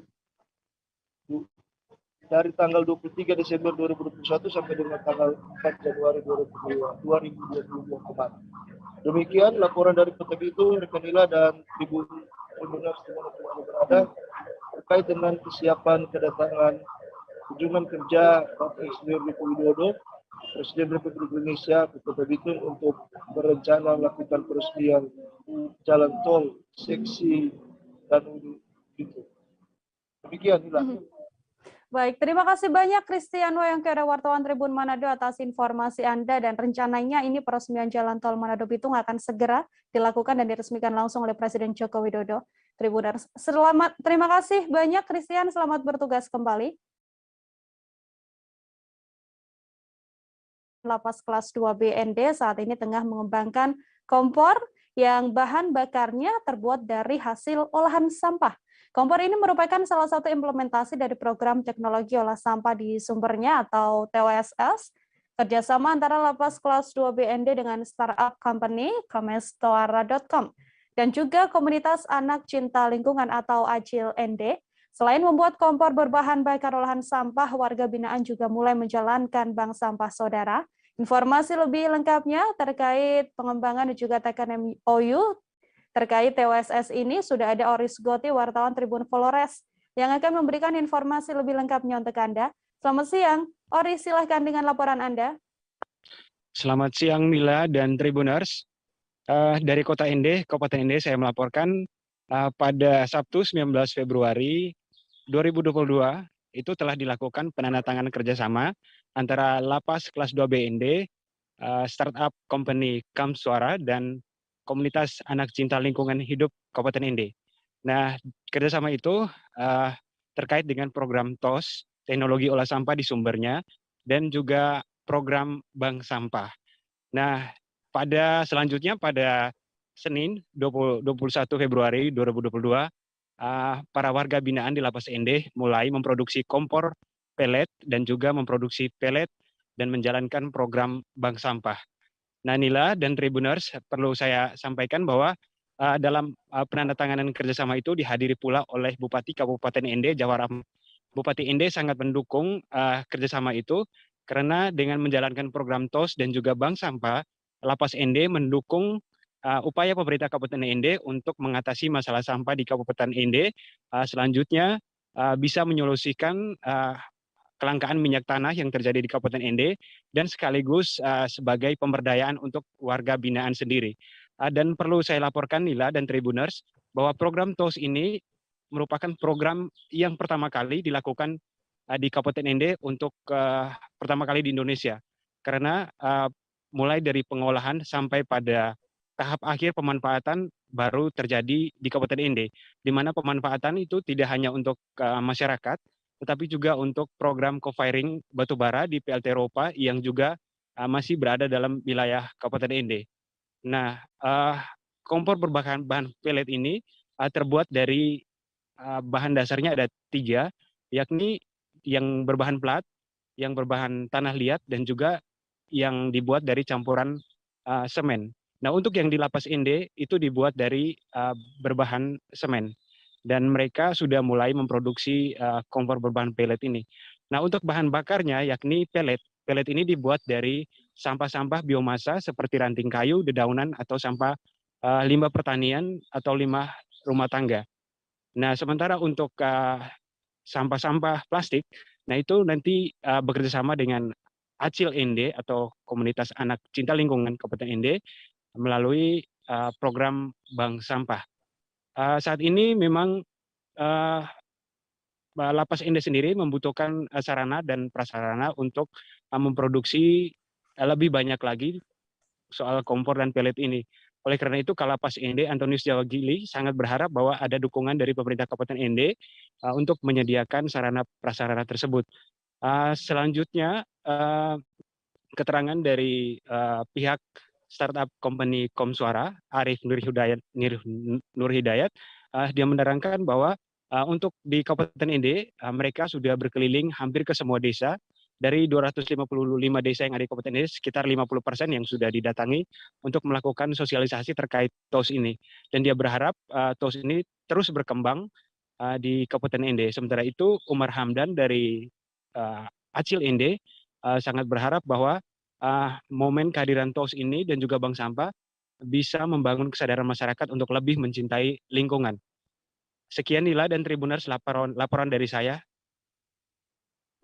Baik, terima kasih banyak Oris Goti, wartawan Tribun Flores atas informasi Anda, dan saudara telah terhimpun pula wawancara dengan Arif Nur Hidayat, yakni CEO Startup Company Komsuara.com, kemudian Kalapas Ende Antonius Jawa Gili, dan juga Ketua Acil Ende yakni Umar Hamdan. Berikut liputannya untuk Anda.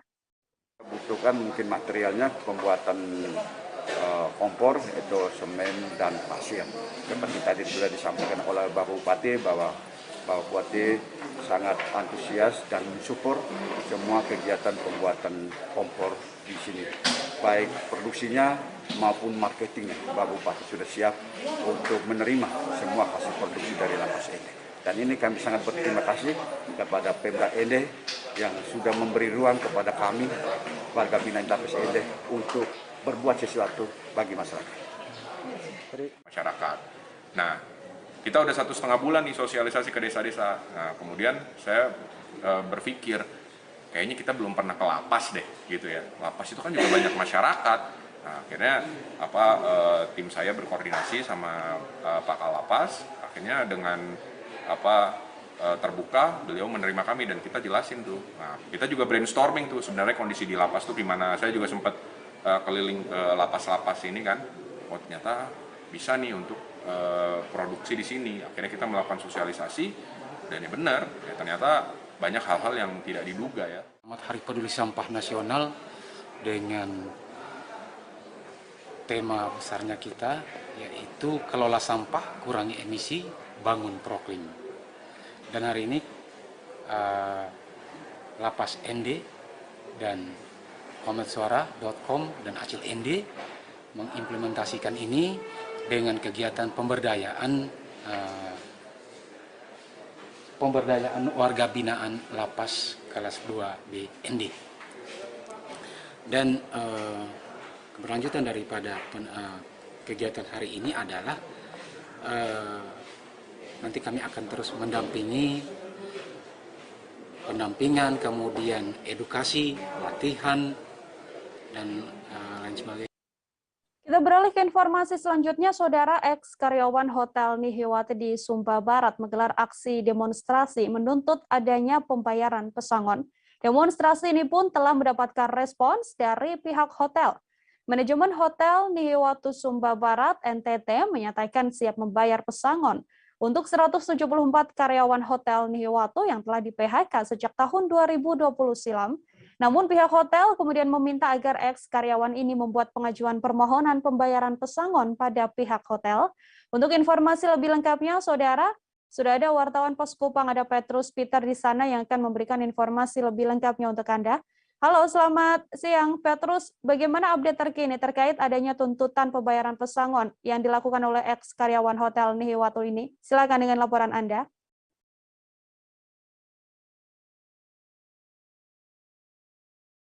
Petrus, silakan dengan laporan Anda.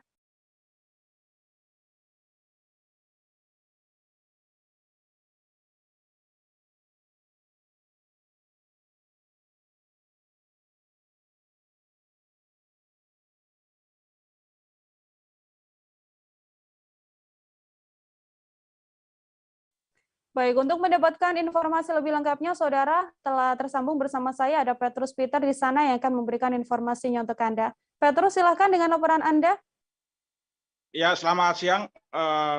Dapat saya laporkan, aksi demonstrasi 174 karyawan Hotel Nihiwatu Sumba yang berada di Kabupaten Sumba Barat, Provinsi NTT, berlangsung pada hari Senin 21 Februari 2022. Hal itu terjadi karena para karyawan ingin menanyakan pertama soal status mereka, apakah mereka dirumahkan atau di PHK. Lalu yang kedua, mereka melakukan demonstrasi karena juga benar-benar mereka di PHK, maka mereka menuntut agar manajemen segera membayar pesangon sebagai hak para karyawan. Aksi para karyawan yang datang menggunakan puluhan sepeda motor dan satu kendaraan pick-up itu adalah merupakan aksi damai. Semula para demonstran berencana untuk bertemu langsung dengan General Manager Hotel Nihiwatu Sumba. Namun para demonstran itu dihentikan atau di-stopkan 1 kilometer menuju ke Hotel Nihiwatu oleh aparat keamanan dari Polres Sumba Barat yang semenjak pagi hari berjaga untuk mengamankan jalannya demonstrasi tersebut. Memang sempat terjadi aksi argumentasi adu mulut antara para demonstran dengan perwakilan dari pihak hotel, karena para demonstran menuntut harus bertemu dengan General Manager Hotel Nihiwatu. Sementara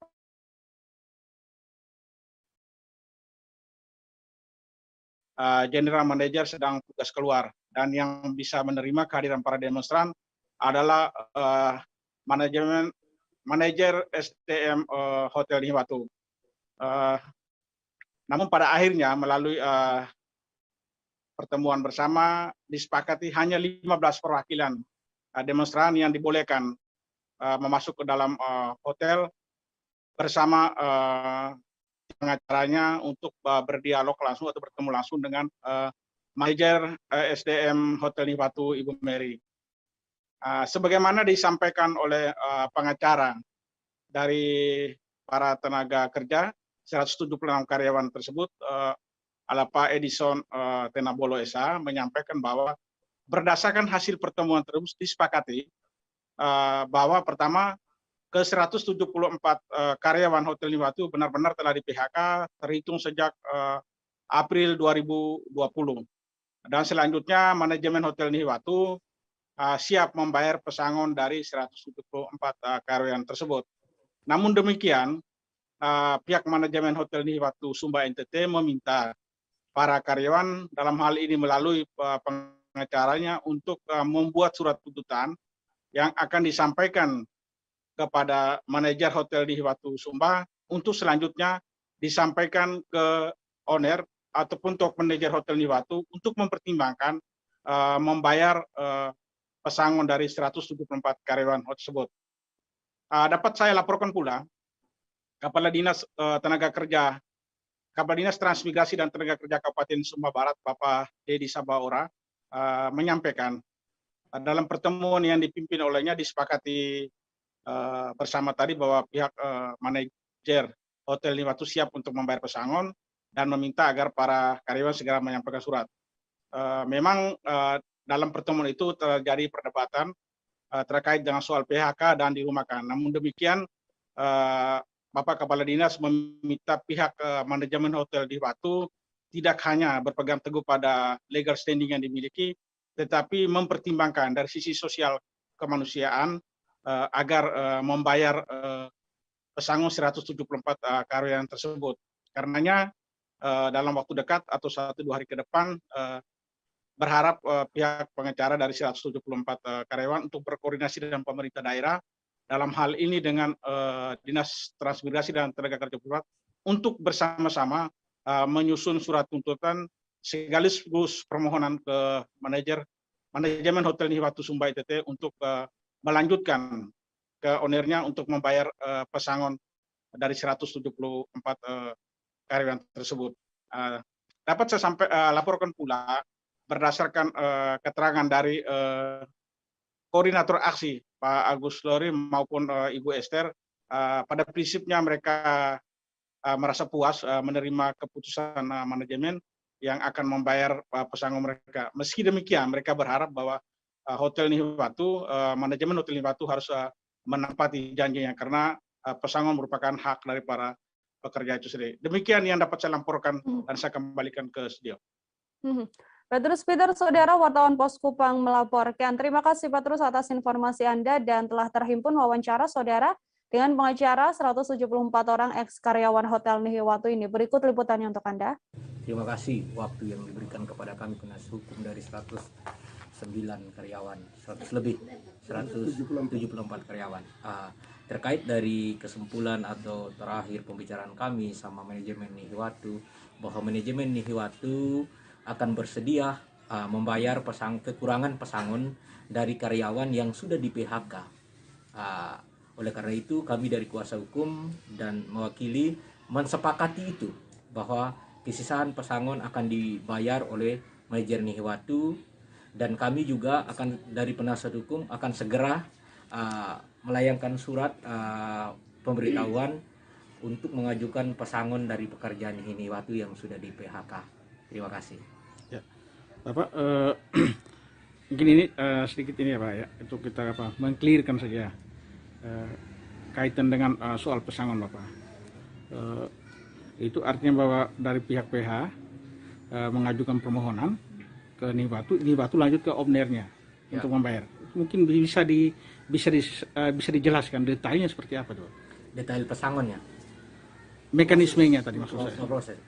Proses untuk pengajuan pesangon daripada kami akan bersurat ke ownernya bahwa jumlah pesangon yang harus dibayar oleh owner Nihiwatu kepada karyawannya. Tetapi pesangon itu kami akan rinci nanti di dalam surat yang kami layangkan kepada Nihi, supaya pihak Nihi juga mengetahui bahwa kekurangan pesangon dari karyawan yang sudah di PHK seperti itu.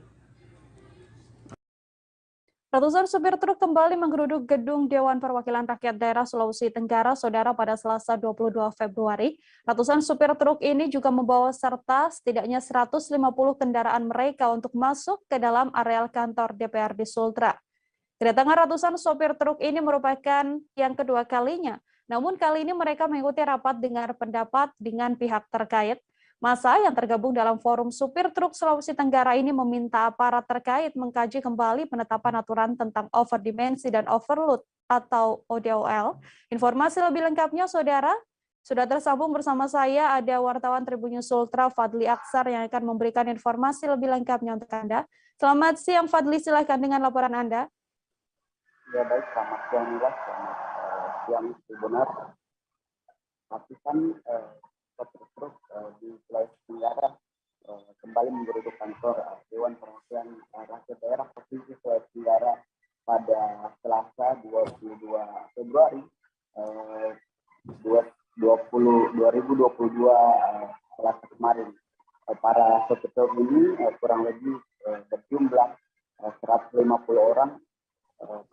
Kami kurang lebih berjumlah 300 orang membawa serta kurang lebih 150 kendaraan truk mereka ke dalam area kantor gedung Dewan Perwakilan Rakyat Daerah Provinsi Sulawesi Tenggara. Karena lokasi pasti yang saya memadai kita mampu menampung ratusan kendaraan truk tersebut di kantor DPRD Provinsi Sulawesi Tenggara. Akhirnya para sopir memarkirkan kendaraannya hingga ke badan jalan di depan kantor DPRD Provinsi Sulawesi Tenggara di Jalan Kebawaminggu, Kelurahan Mandonga, Kecamatan Mandonga, Kota Kendari, Provinsi Sulawesi Tenggara. Parkiran ratusan kendaraan truk itu juga melebar sampai ke wilayah lampu merah di Jalan Abdullah Sulandai, tepatnya di depan Tugu Religi SMPC Kota Kendari, Provinsi Sulawesi Tenggara. Akhirnya polisi pun kemudian menutup jalan atau mengalihkan arus bagi pengendara yang hendak melintas di Jalan Abdullah Sulandai di depan kantor wali kota atau di depan kantor kejaksaan negeri Kendari Sulawesi Tenggara. Massa sendiri datang ke gedung DPRD Provinsi Sulawesi Tenggara. Ini adalah itu kedua kalinya. Namun kali ini mereka hanya atau mengikuti rapat dengar pendapat dengan sejumlah pihak terkait.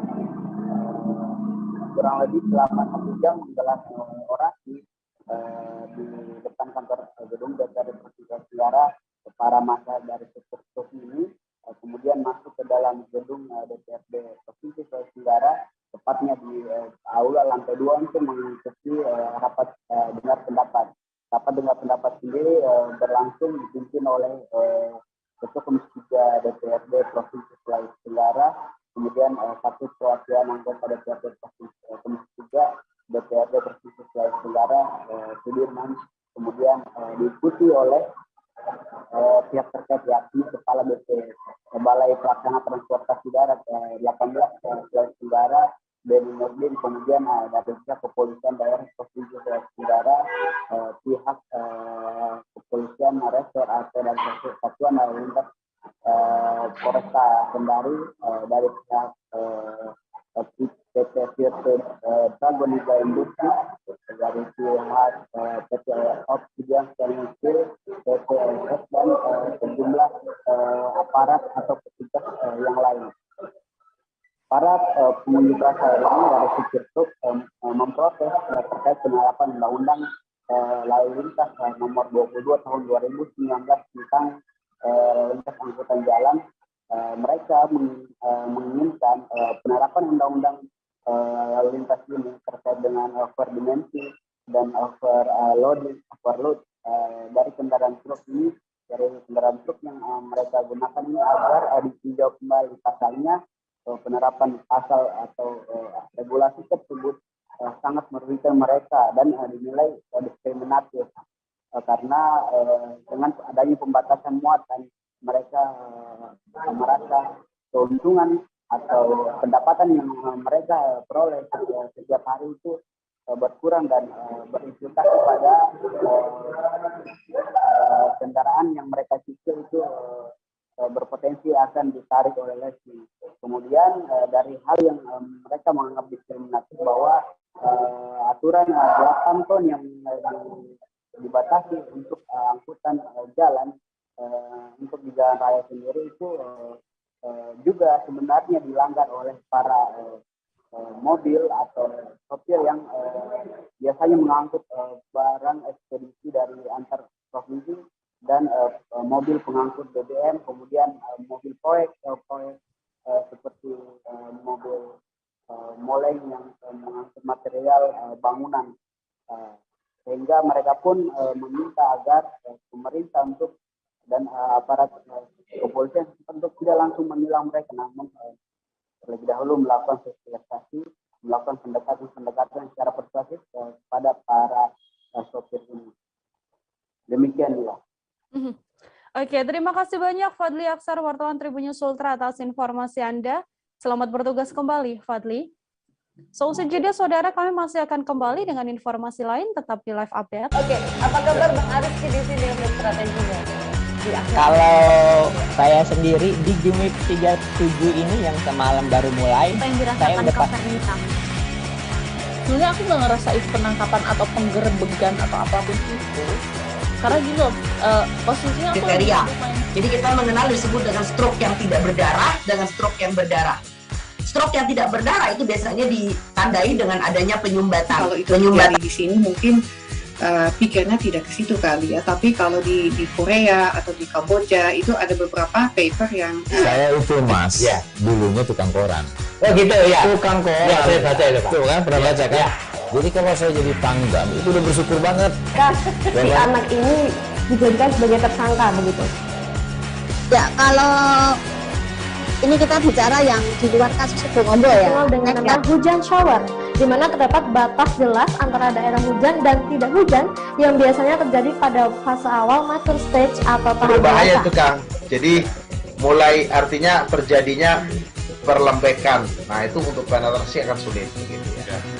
Dok, saya ini menurut saya memang tidak mudah, bukan urusan tanah diambil.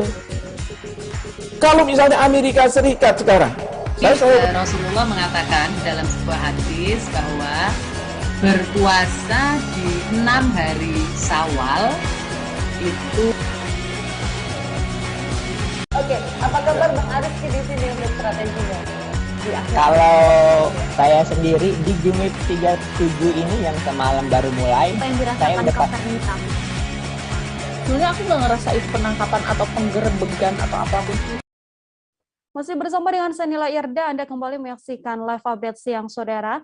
Kita ke informasi selanjutnya, 3 sekolah berbasis dual kurikulum, yakni kurikulum nasional dan kurikulum Cambridge, telah membuka penerimaan peserta didik baru atau PPDB.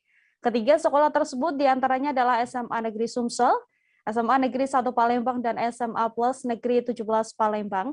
Jalur tes mandiri ini telah dibuka mulai hari ini hingga 1 Maret 2022 mendatang.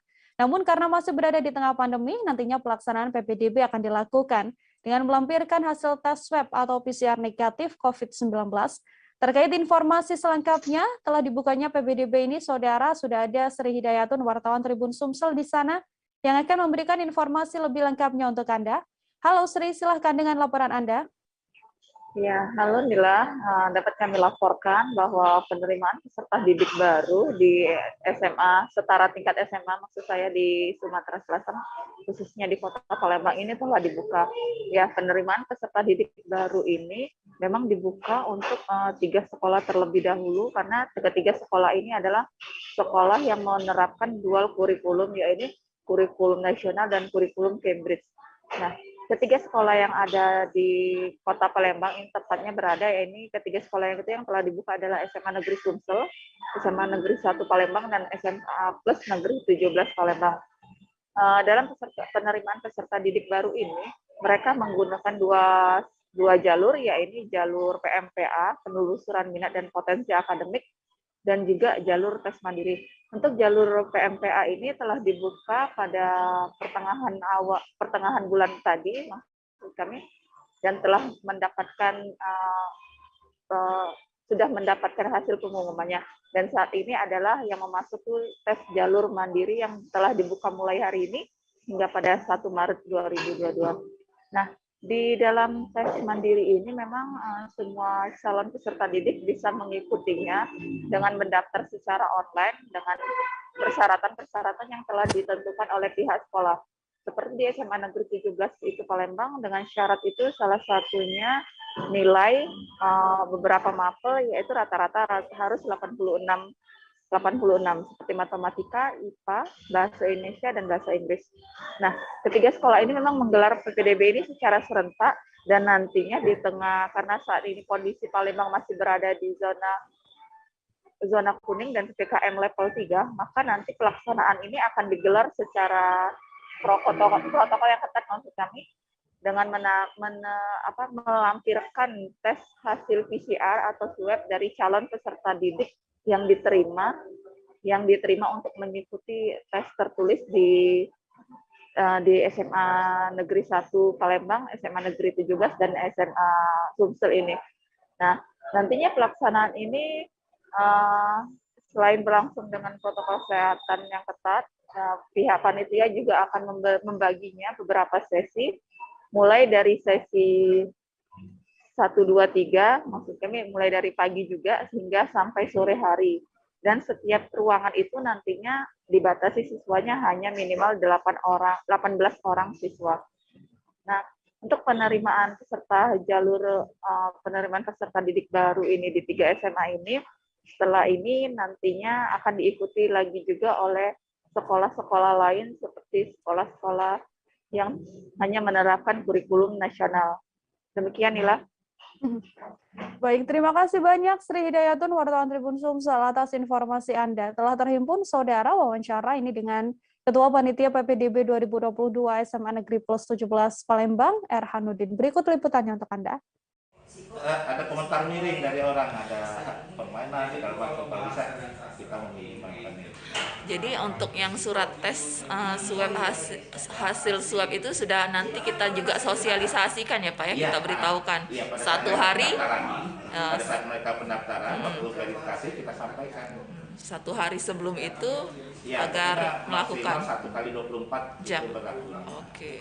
Misalnya hari tes kedua jadi besok ya, sebelumnya ya Pak ya. Supaya jangan hangus waktunya. Iya. Kita beralih ke informasi lain, saudara. Pencarian korban yang diterkam buaya di kanal Sungai Supa, Desa Bupatu, Kecamatan Sesayap Hilir, Kabupaten Tanah Tidung belum juga menemui titik terang. Kepala Dinas Pemadam Kebakaran atau PMK dan Penyelamatan Kabupaten Tanah Tidung, Usman Saleh, mengatakan pencarian korban bernama Luther ini dihentikan untuk sementara waktu. Penghentian pencarian sementara waktu ini dilakukan tepat pada pencarian hari ke-7 Selasa kemarin. Untuk informasi lebih lengkapnya ada Risnawati, wartawan Tribun Kaltara, saudara, yang akan memberikan informasi lebih lengkapnya. Silakan Risna, bisa diinformasikan untuk update terkini pencarian korban yang diterkam buaya di Desa Bupatu. Silakan dengan laporan Anda. Iya, maaf saya Nila. Untuk pencarian korban diterkam buaya di Kanal Sungai Supa, informasi dari Basarnas Tarakan, pencarian hari ke-7 kemarin telah ditutup secara resmi oleh Basarnas. Kemudian juga hal itu sesuai dengan Undang-Undang Nomor 29 tahun 2014, yang mana pencarian dilakukan hanya selama 7 hari.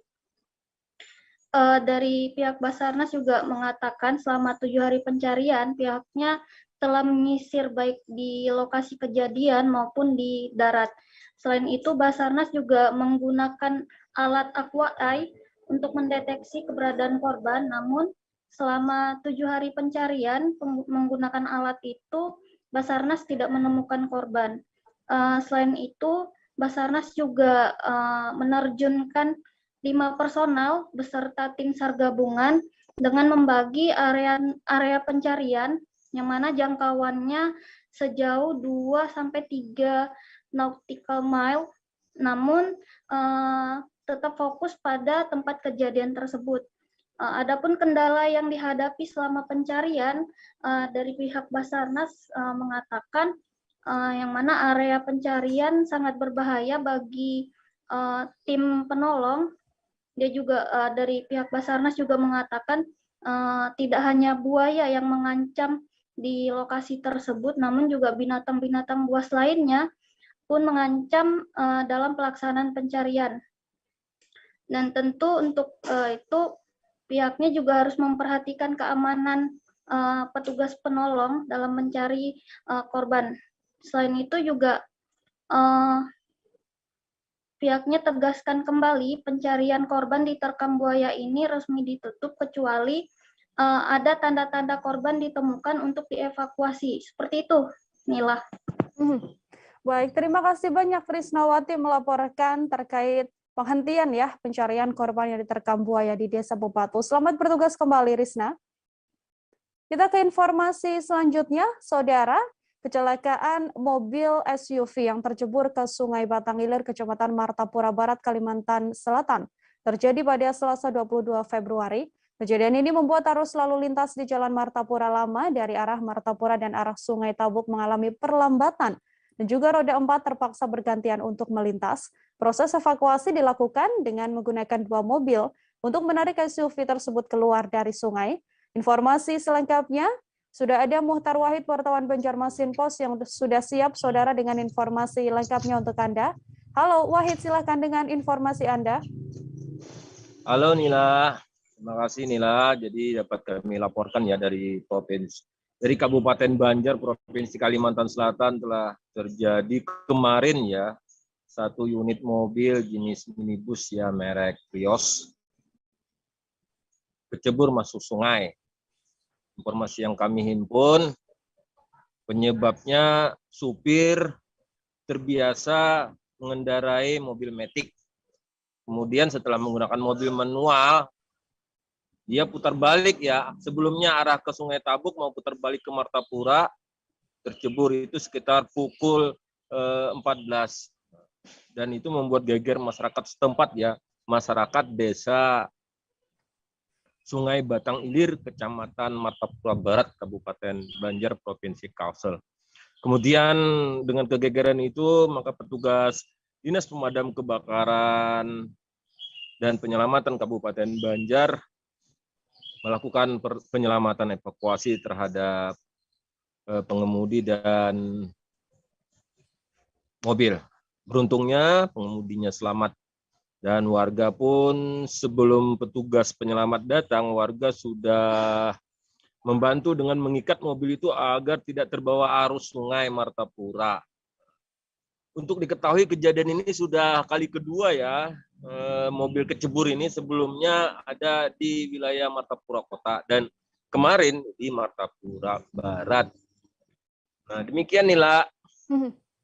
Baik, terima kasih Muhtar Wahid, wartawan Banjarmasin Post, Saudara melaporkan. Untuk mengetahui informasi lebih lengkapnya, ada wawancara dengan Kepala Seksi Damkar Penyelamatan dan Evakuasi pada Dinas Pemadam Kebakaran dan Penyelamatan Kabupaten Banjar. Berikut liputannya untuk Anda. Dia terhalang siring sungai yang dari balokan kayu ulin besar, sehingga pada bagian roda itu tertahan di situ karena posisinya menyamping. Kita harus memposisikan mobil agar tegak lurus dulu, dari belakang kita tarik ke atas.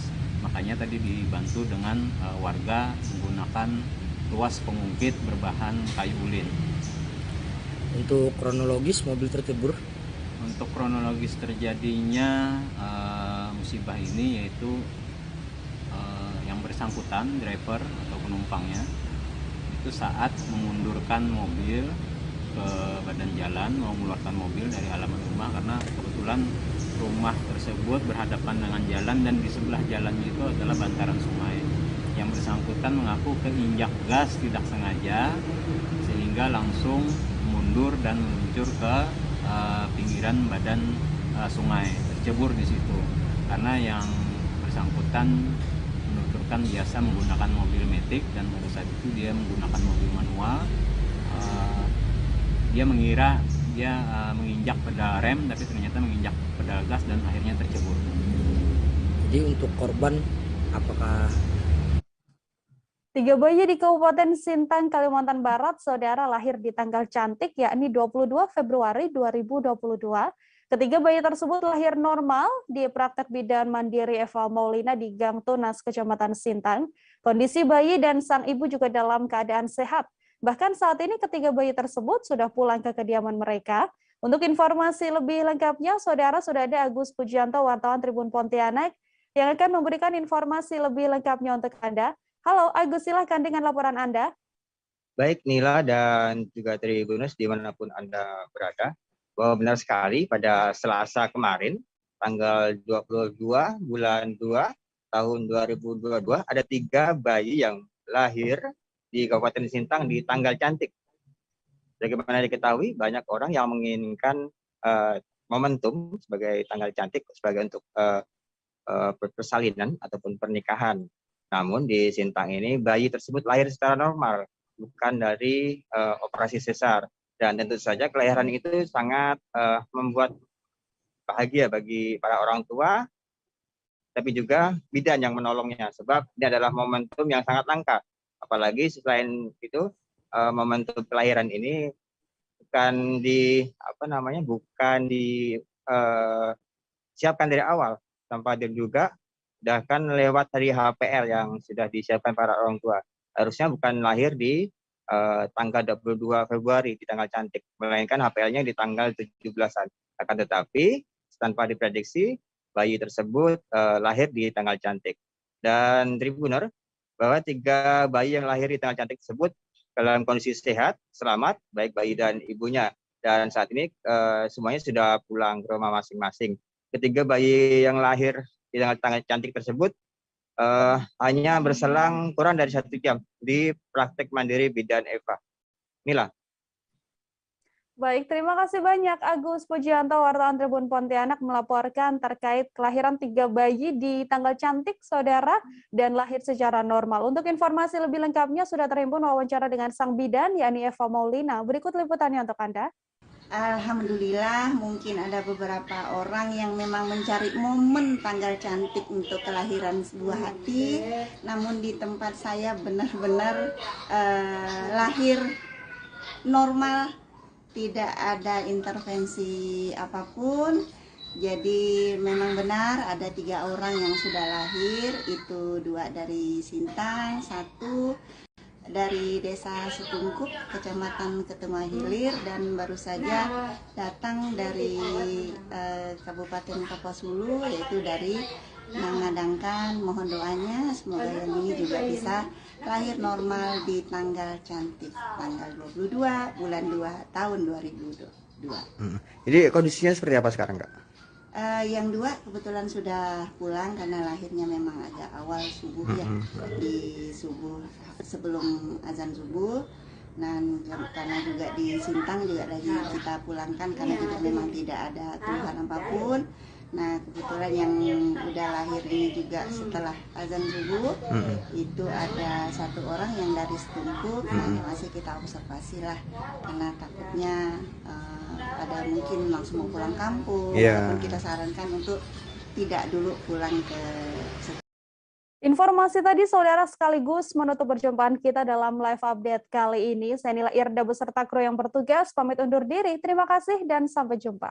Jangan lupa like, subscribe, dan share ya.